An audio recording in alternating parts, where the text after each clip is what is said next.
ស្រីអើយអើយស្រីក្រមុំមិនទូចធំសំល្មមនឹងបង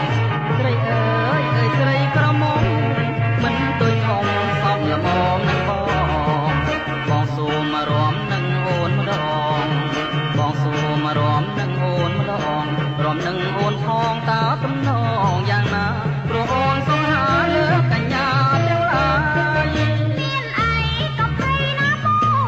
រំលេម្ដងឲ្យបានកាប់បាយមានអីក៏ភ័យណាបងរំលេម្ដងឲ្យបានកាប់បាយរំចិត្តប្រកុំខាត់ឆ្ងាយ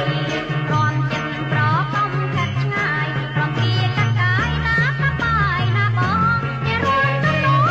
តែបងនឹងអូយើងរំរាប់ទាំងអស់គ្នាក្រោមចន្ទ្រីព្រៃស្ងាត់សូនយើងរំរាប់ទាំងអស់គ្នាក្រោមចន្ទ្រីព្រៃស្ងាត់សូនលើតែសូសំលេងធំលើតែសូសំលេងធំសំឡឹងតែស្នួនអួចចិត្តចិន